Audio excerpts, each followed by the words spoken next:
للخير البرايا إكرامه كدناني شكر خير البرايا إكرامه كدناني أنك آلة كبار سبك كبار كدا أنت بالي كسالي جايا على كيراكا يا سانا هيرا سوروكي يا ما شكر خير البرايا إكرامه كدناني.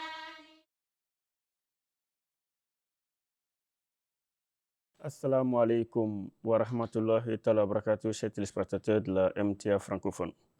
Bienvenue encore une fois à notre nouveau numéro de Ciel Nouveau.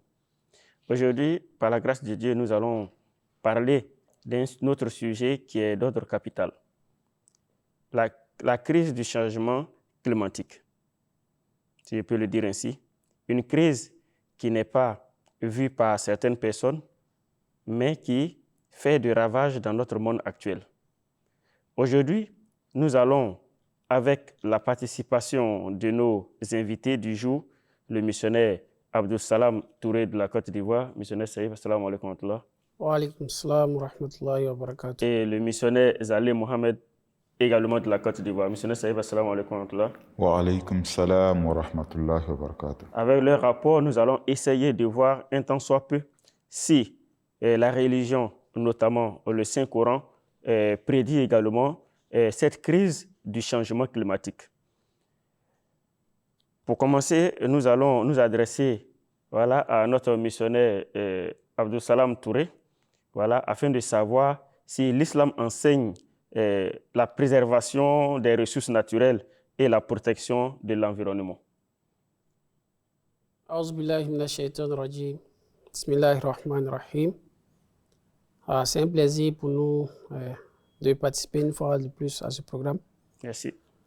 En ce qui concerne cette question, je pense que c'est assez capital. Parce que quand on dit généralement que l'islam est la meilleure des religions, parce que elle est la religion qui aborde tous les sujets, elle est la religion qui touche presque à tous les domaines, raison pour laquelle on dit qu'elle est la meilleure des religions.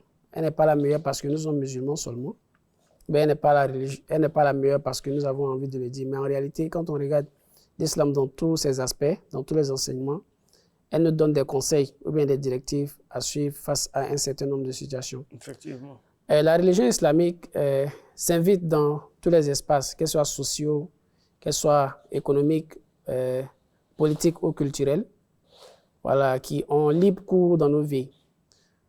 Pourtant, contemporaine cette question, elle est vraiment très récente. On voit que cette question du changement climatique a bien été prise en considération par l'islam, avant même que cela même n'apparaisse, avant même qu'on fait face aujourd'hui à ce changement ou bien à cette crise-là. L'islam avait déjà depuis 1400 ans avant abordé déjà ce sujet et nous avait déjà donné des directives à suivre à travers le saint prophète Mohammed sallallahu alayhi wa sallam. Lui-même que le Coran décrit comme étant le meilleur, comme étant l'exemple à suivre dans tous ces aspects. Donc ces dits et ces faits sont pour nous assez capitaux et très importants et ça nous permet vraiment de nous cadrer en fonction de la situation que nous vivons. Il est évident, lorsqu'on s'imprègne des traditions et récits prophétiques, les dits du prophète Mohammed sallallahu alayhi wa sallam, que chaque musulman a un devoir religieux, nous le dit le prophète. Il dit, chaque musulman a un devoir religieux qui consiste à sauvegarder la nature et notre environnement. Si nous devions en prendre un exemple, le saint prophète Mohammed sallallahu alayhi wa sallam nous dit dans un hadith, il dit, le monde est plein de verdure, il est plein de bonté et en vérité, Allah vous a nommé en qualité de gardien et des représentants de celui-ci.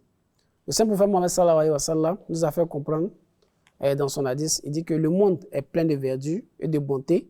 Il y a beaucoup de choses qui sont bonnes et bénéfiques pour nous.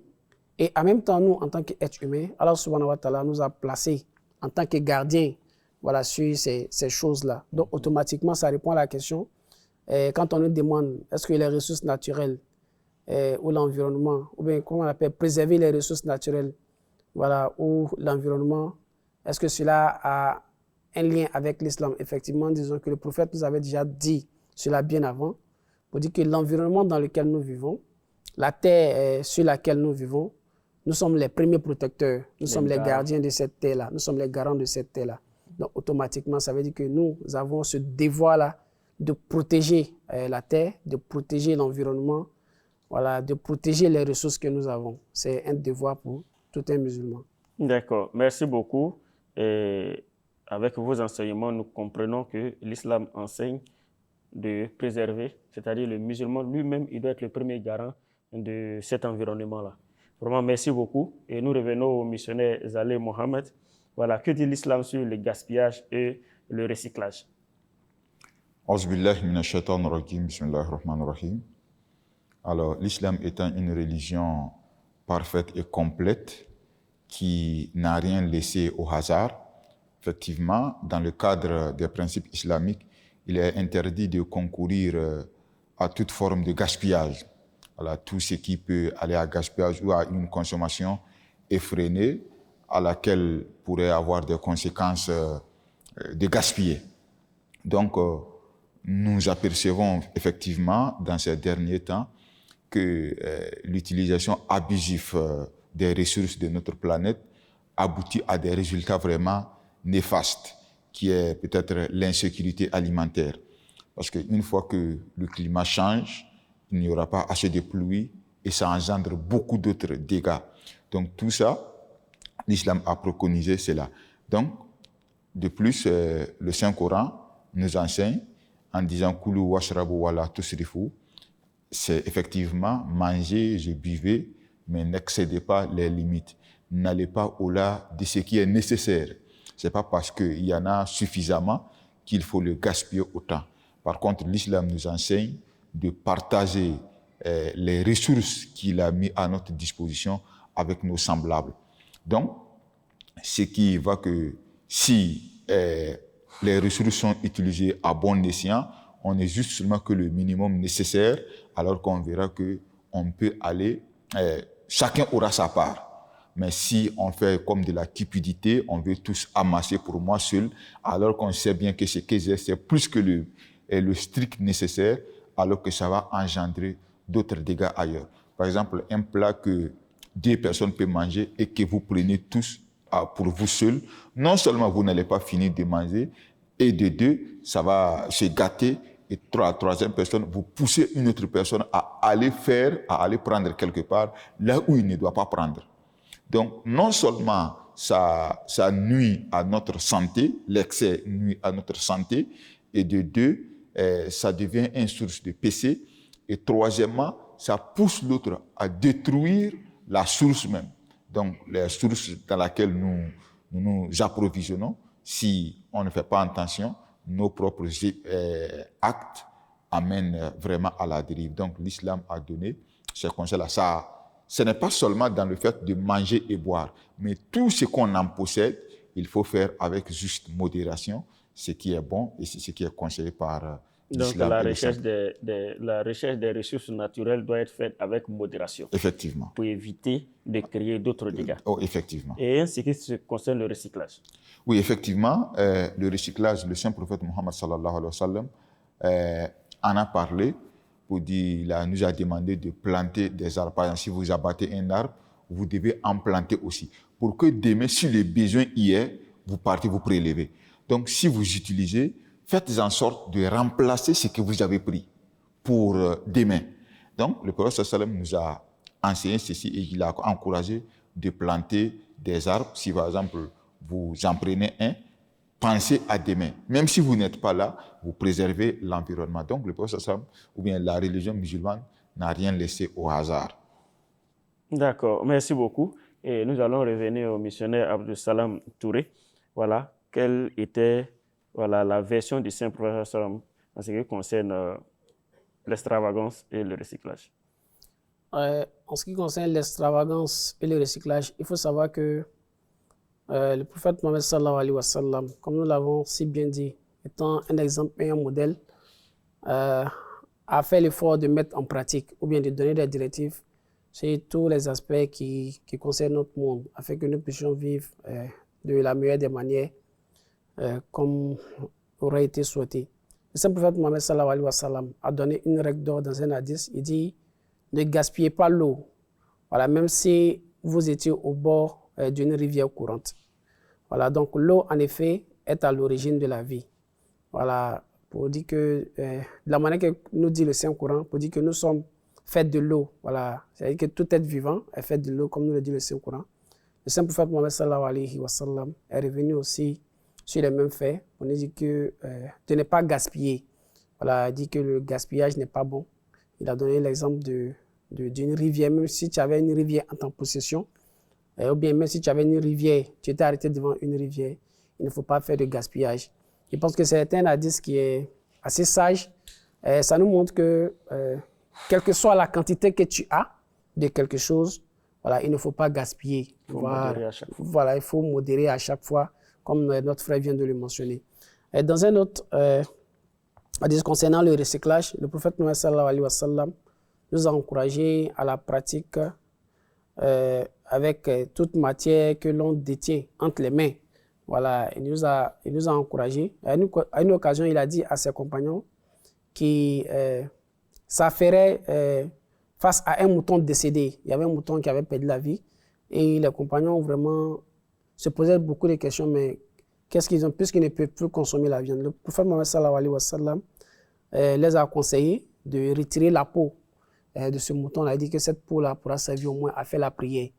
Pour dire qu'en toute chose, il faut chercher au moins à tirer au moins un bénéfice. Voilà, il ne faut pas tout jeter, voilà, parce qu'on n'en a pas besoin, bien ce n'est pas utile. Il faut trouver au moins un minimum de trucs à l'intérieur qui peut être utile, voilà, sans toutefois vraiment rejeter tout, sans toutefois gaspiller. Donc, pour dire que le prophète était vraiment conscient de ces différents aspects-là et il attirait vraiment beaucoup notre attention, voilà, sur ces points-là, de telle sorte que nous puissions modérer toutes choses que nous faisons et pour que nous puissions vraiment éviter le gaspillage. Donc, notre monde réalise actuellement l'importance, comment on appelle, de ces paroles-là du prophète Mohammed sallallahu alayhi wa sallam. Ces paroles-là qui, aujourd'hui, je pense que nous, c'est parce que nous avons tendance à avoir beaucoup de personnes, surtout même des musulmans, à s'adonner à du gaspillage, voilà, à ne pas faire vraiment de recyclage.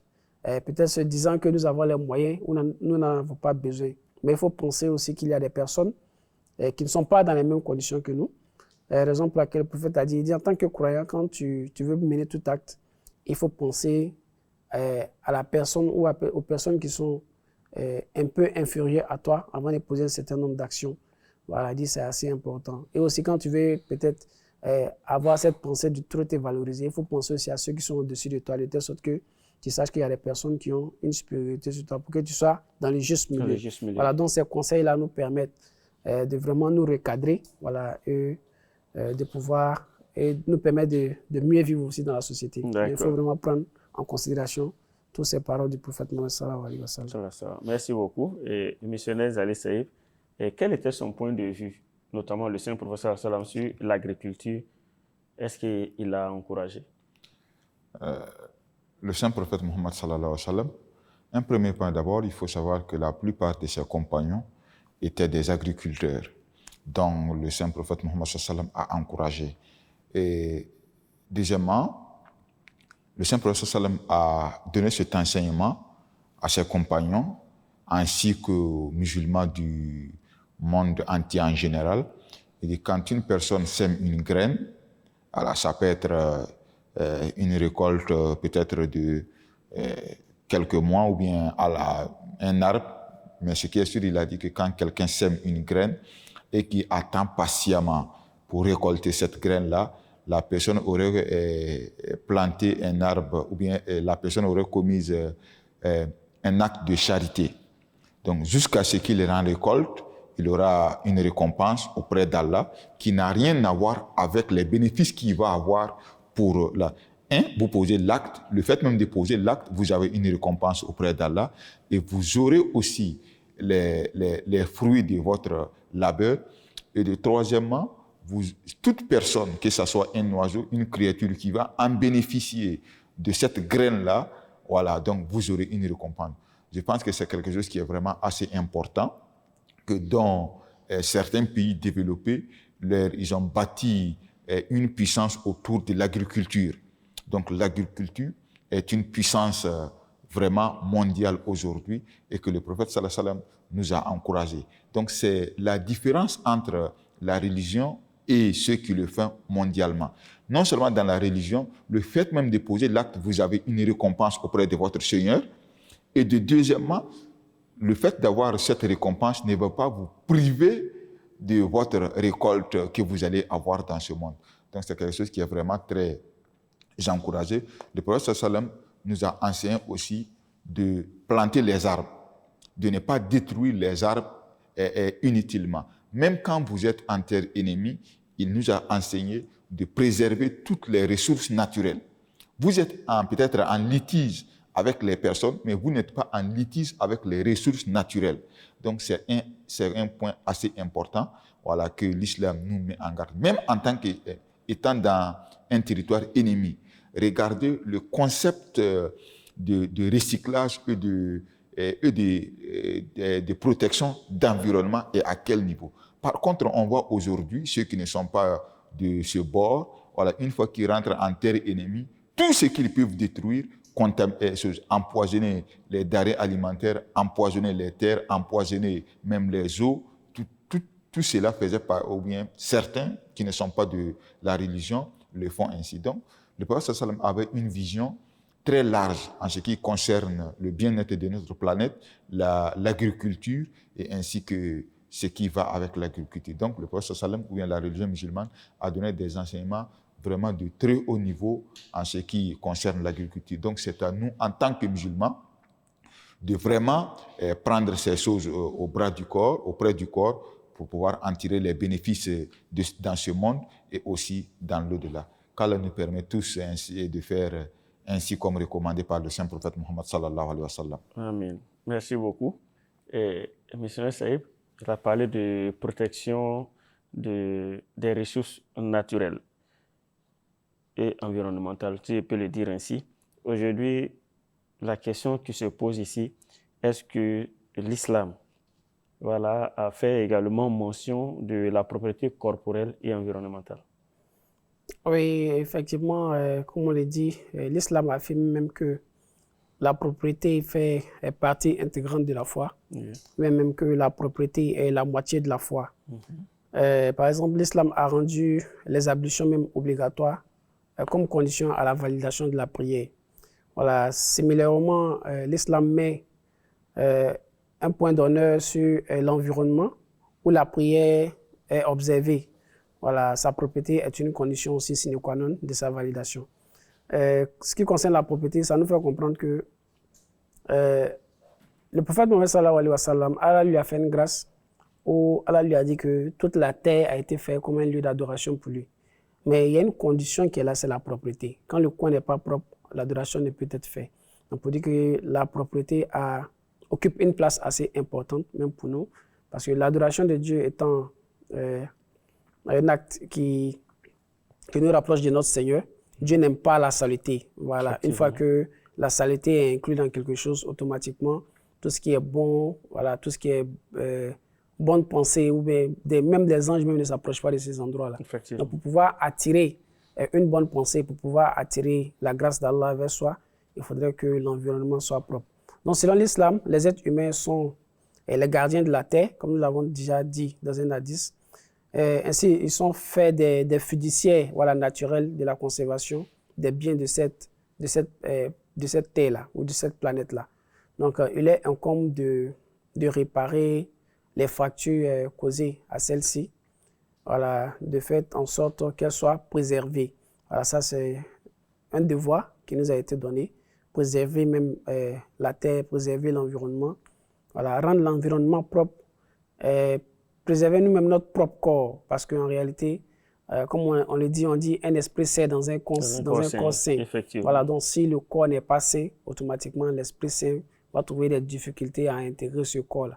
Il faudrait qu'on se rende le corps propre, mais pas seulement le corps, mais l'environnement même dans lequel nous vivons. Voilà, cet environnement aussi doit être propre.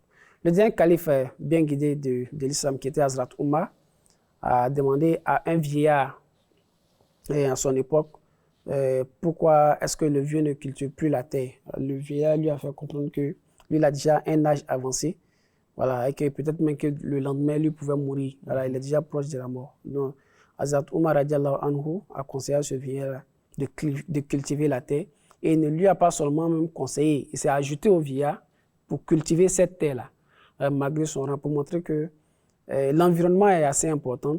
Rendre l'environnement propre nous sert nous-mêmes, parce qu'en réalité, la cause de beaucoup de maladies aujourd'hui vient de la saleté. Donc, quand nous vivons dans un environnement qui n'est pas sain, qui n'est pas propre, automatiquement, nous nous exposons à beaucoup de maladies. Voilà, nous rendons notre santé fragile. Donc, pour que nous ayons une bonne santé, la propreté est assez importante. Une fois qu'il y a la propreté, automatiquement, 60 ou 80% même de la santé est déjà garantie. Parce que la saleté est à la base de beaucoup de maladies. Voilà, donc, avec les conseils du prophète, il faut se rendre propre le corps, mais aussi rendre propre l'environnement dans lequel nous D'accord, merci beaucoup, missionnaire Saïb.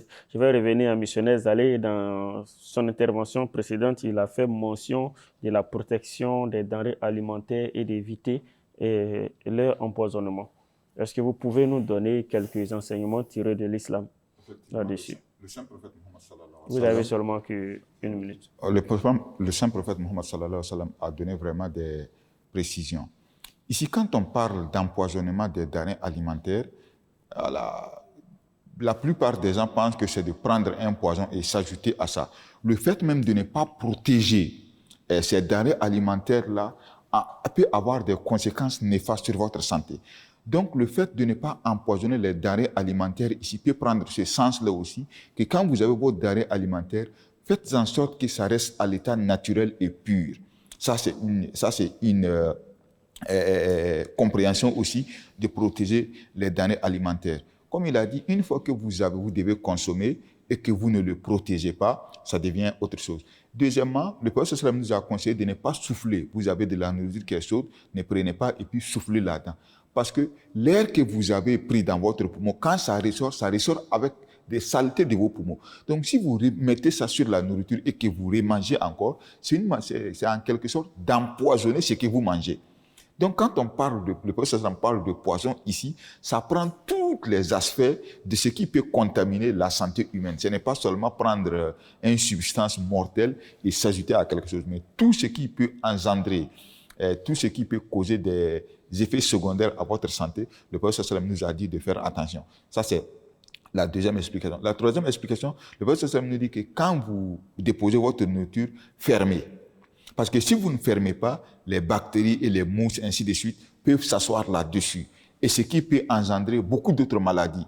Comme, je ne peux pas en citer, je ne suis pas médecin, mais ça peut engendrer beaucoup d'autres maladies. Et le prophète nous a conseillé aussi, quand vous rentrez dans votre maison, éteignez, vous voulez dormir, éteignez les lampes, tout ça pour économiser, pour ne pas faire de gaspillage.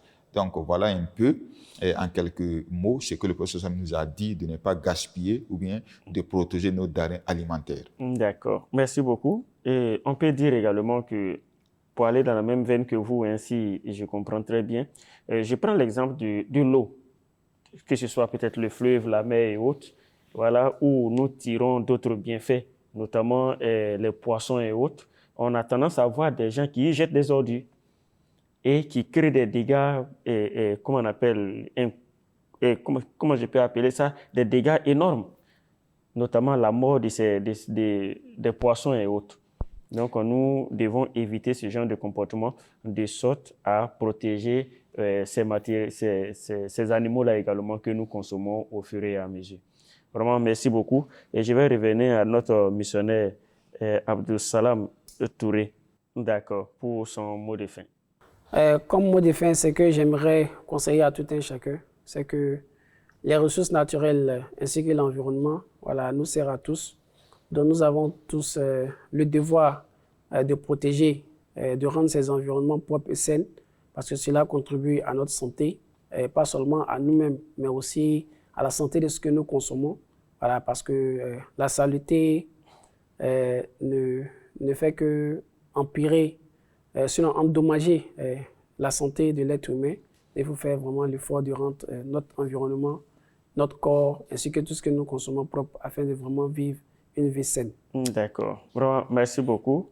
Et nous vous disons merci pour l'effort fourni, pour ces beaux enseignements que vous nous donnez. Et, chers téléspectateurs, nous tirons à la fin de notre émission et nous disons encore une fois merci. Merci à tout le monde et nous devons tirer des leçons en ce qui concerne notre environnement. C'est un devoir pour nous en tant que musulmans de protéger cet environnement-là. Concernant cet environnement, il est très nécessaire pour notre survie et la survie de notre génération future, voilà, de protéger l'environnement, de veiller à ce que nos actes ne soient pas des actes qui vont mettre à mal, voilà, notre environnement, de peur que notre génération future ne soit confrontée aux difficultés. Encore une fois, assalamu alaikum wa rahmatullahi wa barakatuh. Merci encore une fois de nous avoir suivis et à bientôt.